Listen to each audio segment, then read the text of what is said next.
Hello my dear friends, good morning to all of you. जैसा कि हम लोग पढ़ रहे थे एजुकेशन पेपर यूजीसी नेट के लिए तैयारी कर रहे हैं। हम लोग मार्क्सवाद के बारे में अध्ययन करेंगे। मार्क्सवाद जो है, मार्क्सवाद इसके दर्शन जो है, मार्क्सवाद दर्शन जो है, इसके प्रवर्तक कार्ल मार्क्स थे, है ना। कार्ल मार्क्स, है ना। इसके प्रवर्तन कार्ल मार्क्स है कि नहीं। ये धार्मिक शिक्षा में विश्वास नहीं रखते। किस में विश्वास नहीं रखते? धार्मिक शिक्षा में विश्वास नहीं रखते, है कि नहीं। मार्क्सवाद जो थे वो धार्मिक शिक्षा से, धार्मिक जो शिक्षा थी उसमें विश्वास नहीं रखते थे, क्योंकि ये भौतिकवादी दर्शन थे, यानी भौतिकवादी दर्शन के प्रणेता माने जाते थे। इसलिए भौतिक दर्शन के प्रणेता होने के नाते वे धार्मिक शिक्षा में विश्वास नहीं रखते थे। जिन्होंने अपने ग्रंथ डास कैपिटल, इनकी एक पुस्तक थी या ग्रंथ कहिए, इनकी पुस्तक का नाम या ग्रंथ का नाम दास कैपिटल है ना।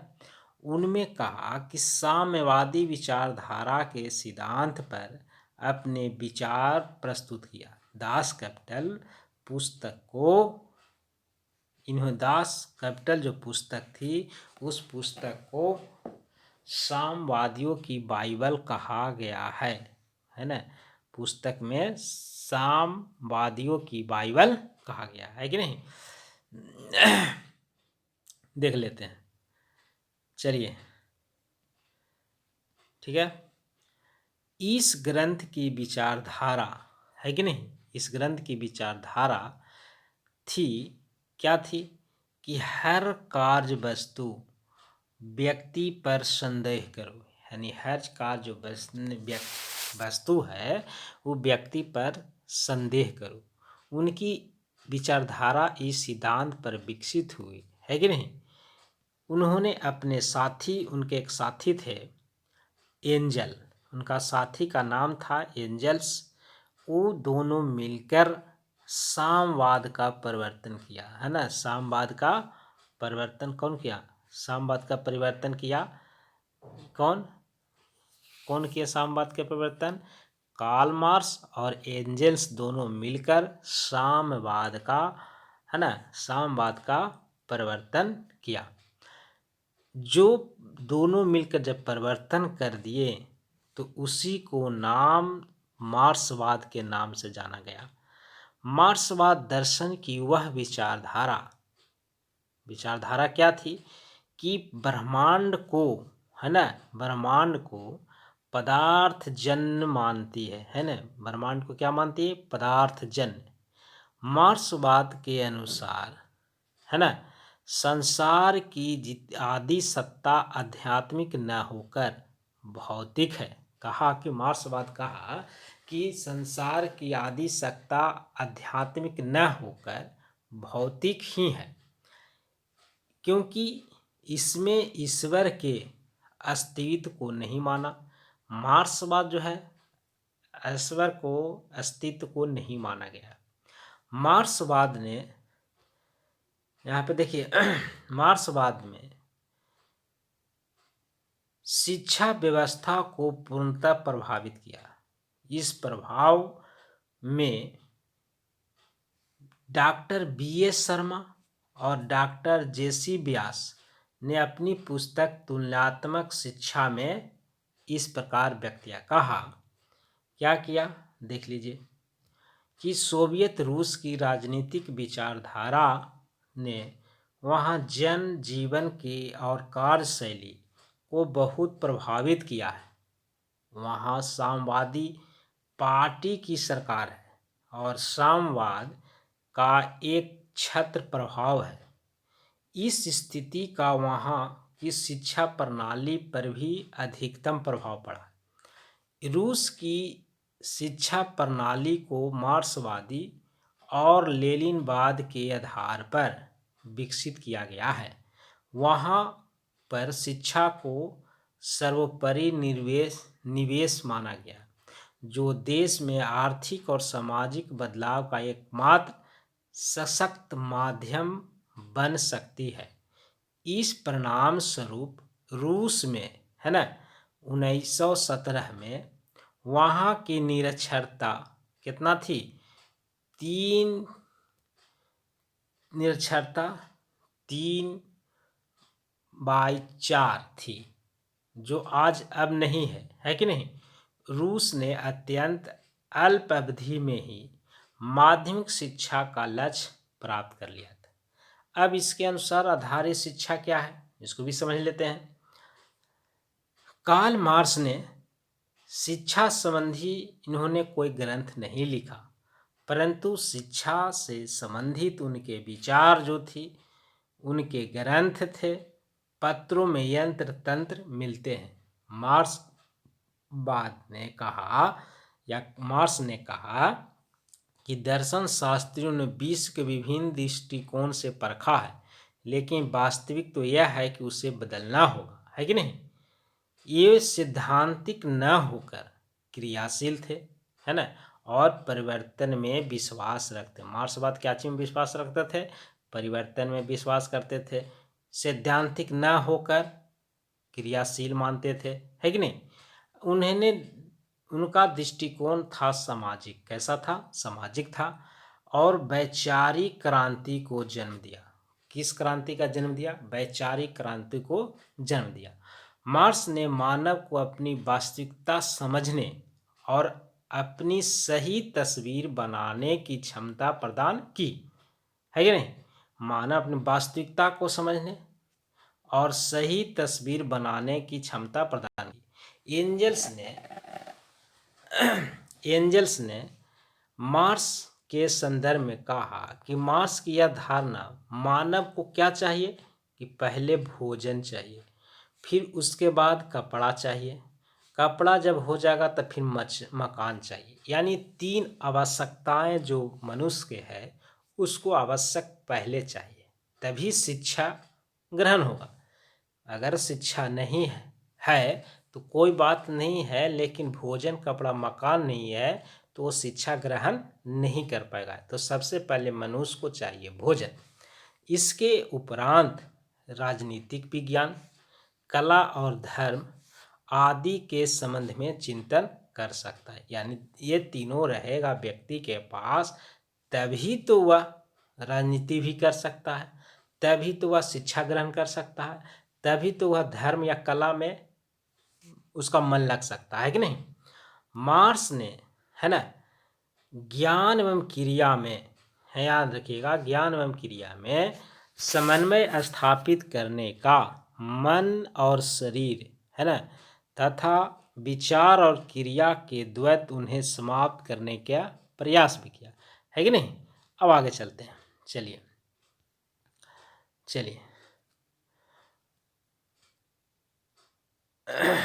है ना, द्वैत, दार्शनिक द्वैत के आधार पर शिक्षा में भी द्वैत को प्रश्रय मिला, और उच्च वर्ग की तथा नीच वर्ग की शिक्षा के प्रकार अलग हो गए।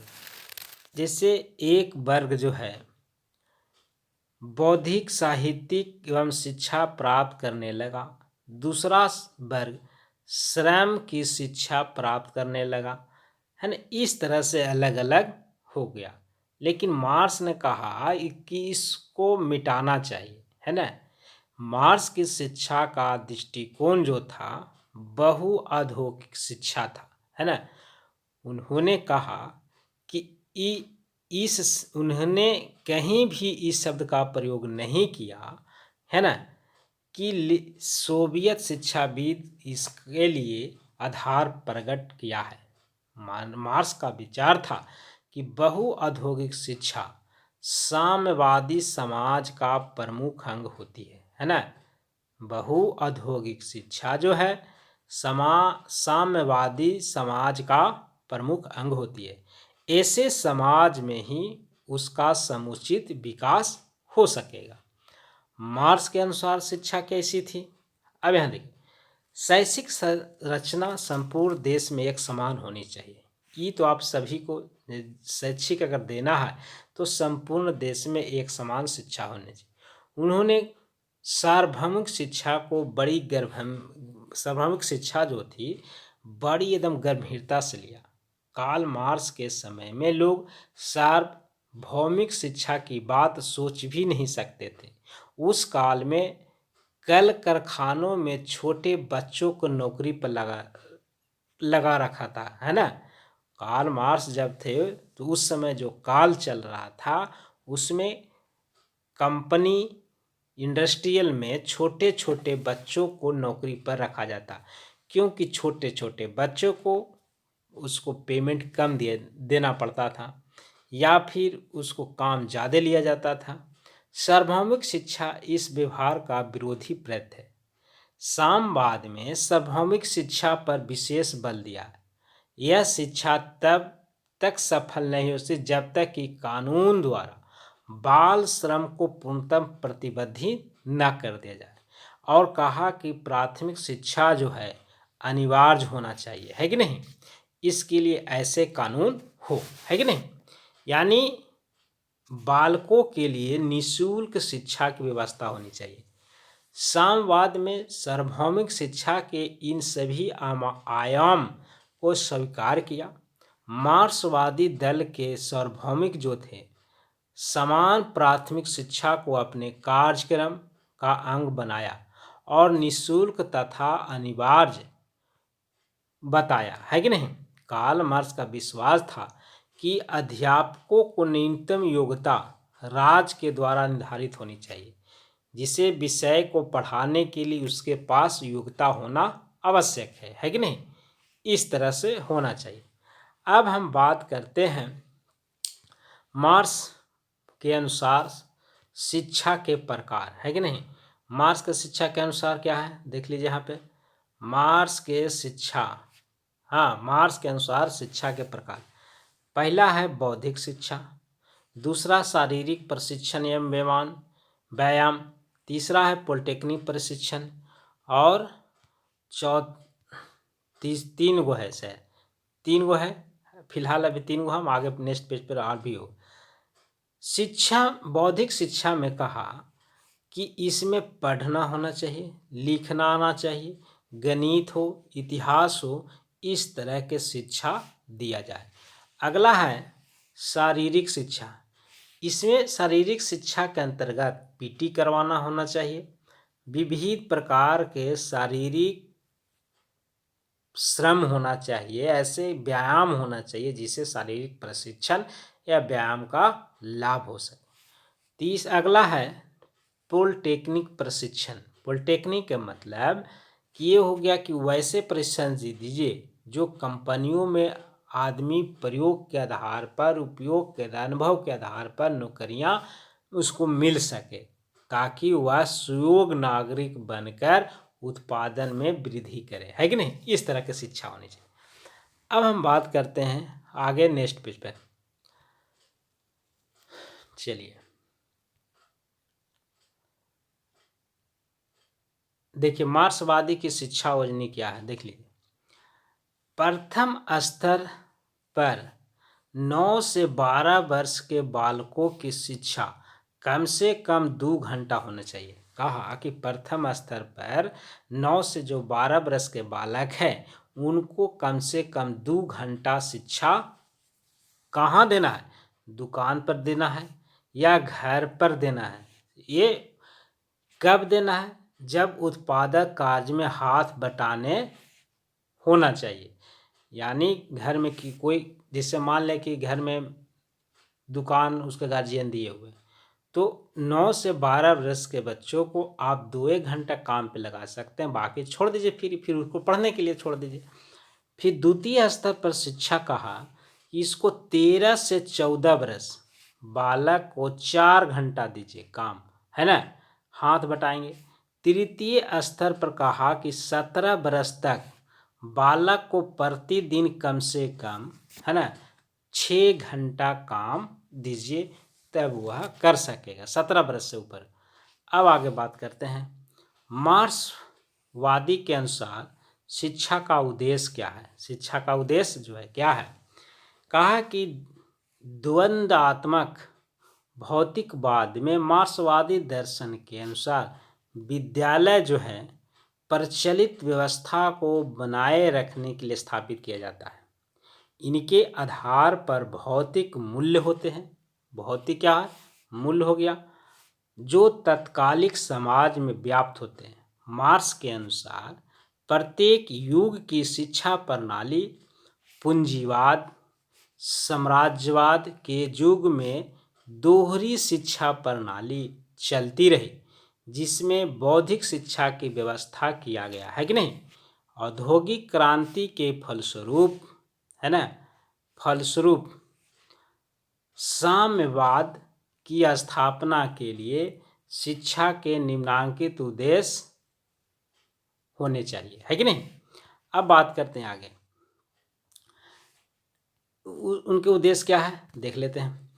विद्यार्थी में इस भावना को दृढ़ करना कि श्रम क्या है, एक गरिमामय है। श्रम से बचना नहीं चाहिए। श्रम एक प्रकार का व्यायाम है, क्योंकि शारीरिक शिक्षा हो गया, और यह गौरव की बात है। क्या गौरव की बात है ना।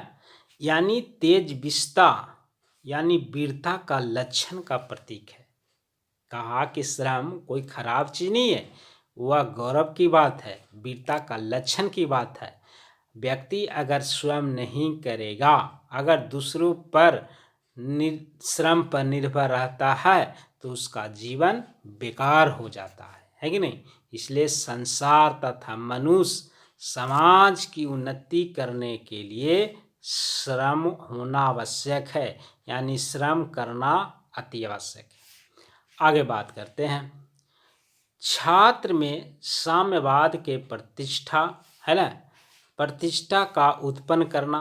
मार्क्स द्वारा प्रकल्पित सामाजिक उद्देश्यों के लिए अपना सर्वस्व अर्पण करने के लिए तत्पर बनाना शिक्षा का द्वितीय उद्देश्य है। यानी इससे हो कि अपना सर्वस्व अर्पण करने के लिए यानी तत्पर बनाना है ना। छात्रों में भावना को पुष्ट किया जाए, भावना को इस प्रकार जागृत किया जाए कि वह विश्व के लिए श्रमिकों के लिए है ना, यानी उत्पादन एवं वितरण को सुनिश्चित बनाने के लिए, है कि नहीं। इस प्रकार उनसे सब भावना ऐसे जागृत होनी चाहिए। अगला हम बात करते हैं उद्देश्य। तीसरा उद्देश्य है कि भौतिकवादी दृष्टिकोण का विकास करना। भौतिकवादी दृष्टिकोण का विकास करना, सभी प्रकार के अन्य विश्वासों से छात्रों को मुक्त रखना तथा प्रत्येक घटना का वैज्ञानिक आधार खोजने की मनोवृत्ति का विकास करना, इसका निहितार्थ है कि नहीं। अगला है, मार्क्सवादी शिक्षा का सबसे मुख्य उद्देश्य सुदृढ़ चरित्र पर निर्भर करता है। व्यक्ति का अगर चरित्र सामूहिक भावना का विकास हो, मानसिक एवं शारीरिक विकास हो, मार्क्स के आदर्शों के प्रति समर्पण भाव हो, साहस ईमानदारी आदि गुणों का समावेश हो, तो वह उद्देश्य है, ये होना आवश्यक है। अगला बात करते हैं, मार्क्स के अनुसार उत्पादन के सभी साधनों पर राज्य का पूर्ण अधिकार होना चाहिए। उत्पादन हो तो राज्य अधिकार किसका होना चाहिए? राज्य का, है ना। क्योंकि शिक्षा ऐसी है जो उत्पादन का साधन है कि नहीं। अतः शिक्षण संस्थाओं पर राज्य का पूर्ण अधिकार होना आवश्यक है। निजी स्वामित्व नहीं होना चाहिए, प्राइवेट टाइप का नहीं होना चाहिए। शिक्षा औपचारिक है ना, शिक्षा क्या है? औपचारिक अनौपचारिक, है कि नहीं। यानी अभिकरणों पर राज्य का पूर्ण नियंत्रण होना चाहिए। इसके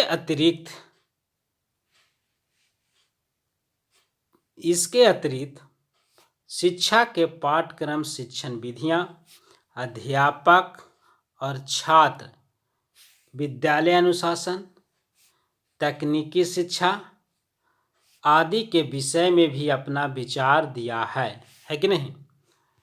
मार्क्सवाद और शिक्षा का पाठ्यक्रम कैसा होना चाहिए, है कि नहीं। मार्क्स साम्यवादी पाठ्यक्रम में श्रम, गरिमा होना चाहिए, द्वंद्वात्मक होना चाहिए, भौतिकवादी दर्शन को महत्वपूर्ण स्थान दिया है। यानी सभी स्तरों पर सभी प्रकार के शिक्षा पाठ्यक्रम में मार्क्सवादी दर्शन अनिवार्य रूप से पढ़ाया जाए, है कि नहीं। इसे समाज का भला हो, उत्पादन श्रम बढ़े, समस्याओं को शिक्षा केंद्र बनाया जा सकता है। आगे बात करते हैं।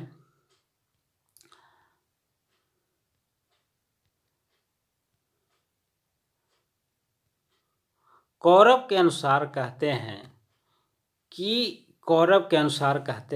कि साम्यवादी पाठ्यक्रम के निम्नलिखित विशेषताएं मानिए। कौरव के अनुसार, है ना।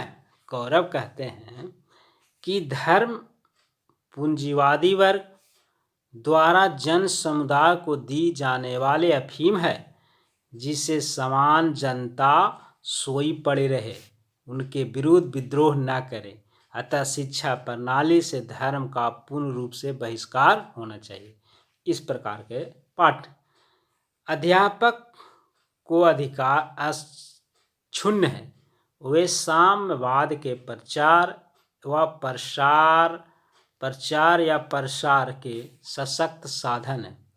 देश की आर्थिक समृद्धि, तकनीकी विकास, अंधविश्वास के निवारण के लिए विज्ञान की शिक्षा महत्वपूर्ण है। इतिहास का अध्ययन साम्यवादी विचारधारा को समझने में सहायक होती है। पाठ्यक्रम की व्यवस्था के लिए यह आवश्यक है कि पाठ वस्तु ऐसी हो कि वो अपने उद्देश्य की ओर निरंतर बढ़ता रहे, किंतु पाठ्यक्रम के विकास के समय इस बात का ध्यान भी रखा जाए कि पाठ्यक्रम पश्चिमी सभ्यता के अनुकूल हो, है कि नहीं। पाठ्यक्रम के बाद शिक्षण विधियां कैसी हो, देख लीजिए। तो शिक्षण विधियां की बात करते हैं। शिक्षण विधियां ऐसी हो जो रचनात्मक शक्ति का विकास कर सके, है ना। नैतिक वातावरण पर अधिकार हो सके, यथार्थवादी दृष्टिकोण पर आधारित हो, है कि नहीं। फिर मार्क्सवादी शिक्षण व्यवस्था में प्रयोगशाला एवं कार्यशाला का महत्व अधिक है, जिससे इन विधियों से छात्र करके सीखता है ना। मार्क्सवाद और अध्यापक साम्यवादी दर्शन में शिक्षक की भूमिका महत्वपूर्ण होती है, इसलिए साम्यवादी दर्शन शिक्षक की भूमिका महत्वपूर्ण क्रम मान रहा है मार्क्सवादी के अनुसार। यानी साम्यवादी दर्शन से पूर्ण परिचित होता है, यानी समाज के अंतःक्रियाओं को उससे ज्ञान होता है कि नहीं। सामाजिक परिवर्तन के कारण ही अध्यापक को जानकारी मिलती है। साम्यवादी जो शिक्षक वर्ग विहीन समाज की स्थापना के लिए जाने वाली क्रांति में सहायक होता है। अब छात्र की बात कर ले। छात्र कैसी हो देख लेते हैं, है ना। छात्र कैसी हो। छात्र पूर्व सोवियत संघ की शिक्षा साम्यवादी थी, क्योंकि साधनों को नया मोड़ देती थी। इसलिए बालकों के लिए 20 नियम बनाए गए थे और उनको उल्लंघन करने पर दंड भी दिया जाता था, है कि नहीं। मार्क्स का विद्यालय कैसी थी, यानी कहा कि मार्क्सवादी दर्शन के विद्यालय प्रचलित सामाजिक व्यवस्था को बनाए रखने के लिए स्थापित किए जाते हैं। क्या चाहिए, विद्यालय प्रचलित सामाजिक व्यवस्था को बनाए रखे। विद्यालय समाज से अलग नहीं रह सकता है, इसलिए इस दोनों का संबंध आपसी घनिष्ठ होनी चाहिए। अगला है वर्गयुक्त समाज में विद्यालय का दायित्व क्या होता है, क्रांति लाना, है कि नहीं। वर्ग विहीन समाज की स्थापना के लिए जिस सामाजिक परिवर्तन की आवश्यकता होती है, विद्यालय क्या करता है, उसे संभव बनाता है कि नहीं। अब आगे बात करते हैं। चलिए, विद्यालय को परंपरागत संस्कृति का संरक्षक न होकर नवीन संस्कृति एवं विचारधारा का अग्रदूत होना चाहिए। विद्यालय में प्रचुर मात्रा में शिक्षण सामग्री होना चाहिए, प्रयोगशाला होना चाहिए, कार्यशाला ही होना चाहिए, है ना। उसके अनुसार अनुशासन की बात कर लें तो अनुशासन कैसी होनी चाहिए। मार्क्सवादी शिक्षा में अनुशासन का बड़ा महत्व है कि नहीं, बड़ा ही महत्व है। इसमें कहा अनुशासन ईमानदारी और सच्चाई के साथ साथ अधिक से अधिक सफलता के लिए चिंतन रहना, यानी इसमें ईमानदारी और सच्चाई होना चाहिए। अपने साथी से प्रेम पूर्वक व्यवहार करना चाहिए। उसके पास यानी उसके साथ संबंधों के प्रति सावधान एवं चिंतनशील व्यवस्था होनी चाहिए। बड़ों के प्रति समान होना चाहिए, बड़ों के प्रति एकदम समान व्यवहार होना चाहिए। और ज़रूरत जो मंद लोग हैं उनको सहायता भी होनी चाहिए, है कि नहीं, अनुशासन के अंतर्गत। यानी सार्वजनिक अगर भवनों की सुरक्षा करना है वो स्वयं सुरक्षित करें, कहने की आवश्यकता नहीं है, अनुशासन के अंतर्गत आ गया, है ना। अन्य लोगों को इसके लिए भी प्रेरित करें कि भाई ये सामुदायिक चीज़ है, इसको सुरक्षा प्रदान नहीं करना। लेकिन आज के डेट में क्या है, कोई अगर सार्वजनिक स्थल है तो उसको बिगाड़ के रख देंगे, सार्वजनिक कोई मंदिर है, सार्वजनिक कोई भवन है, इस तरह से आपको सब गंदा करके रख दो, तो ऐसा नहीं करना है। मार्क्सवादी के लिए तकनीकी शिक्षा, तकनीकी शिक्षा क्या, मार्क्सवाद में तकनीकी शिक्षा को शिक्षा बताया, तकनीकी शिक्षण को शिक्षा बताया। इस समय उन्होंने कहा कि इससे शिक्षा में उत्पादन की सभी प्रक्रियाओं को समान सिद्धांत रहते हैं, यानी साथ साथ शिशु तथा युवक को इसी प्रकार के उद्योगों से संबंध सरलतम औजारों के प्रक्रिया के शिक्षण का समावेश रहता है। अब बात करते हैं मार्क्सवाद की शिक्षा पर प्रभाव क्या पड़ता है। तो देखिए, प्रभाव पड़ता है कि प्राथमिक स्तर पाठ्यक्रम में रूसी भाषा हो या साहित्यिक, अंकगणित, प्रकृति अध्ययन, भौतिक संस्कृति, इतिहास, भूगोल, चित्रकला, संगीत आदि विषय सम्मिलित होता है, किंतु हाथ से काम करना रूसी पाठ्यक्रम का मूल आधार है। हाथ से जो काम करना है रूसी पाठ्यक्रम का मूल आधार है। इसलिए श्रमशीलता का विकास पर पूरा बढ़िया से जोर दिया है कि नहीं। रूस के 15 गणराज्य में प्राथमिक शिक्षा और अपने गणराज्य की शिक्षा मंत्रालय करता है कि शिक्षा नीति निर्धारण का कार्य Asian academy of pedagogical science करती है, जो देश में शिक्षा का एक तरफा बनाए रखती है। शिक्षा में मार्क्सवादी सिद्धांतों के प्रति आस्था, देश प्रेम की भावना विकास किया जाता है, यानी शिक्षा अनिवार्य और निःशुल्क प्रदान किया जाता है मार्क्सवादी के अंतर्गत। अब यहाँ है शिक्षार्थी कठोर अनुशासन में बद्ध होकर साम्यवाद में दृढ़ निष्ठा एवं राष्ट्र प्रेम का विकास करते हैं। यहाँ से अनुशासन कठोर होती है कि नहीं। तो इस तरह से हम लोग मार्क्सवाद के बारे में अध्ययन किए, है ना। अगला हम बात करेंगे मार्क्सवाद के बाद है अस्तित्ववाद, है ना। उसके बाद फिर क्वेश्चन आंसर करेंगे, है ना। तो इसी के साथ यहीं तक वीडियो समाप्त की जाती है। धन्यवाद।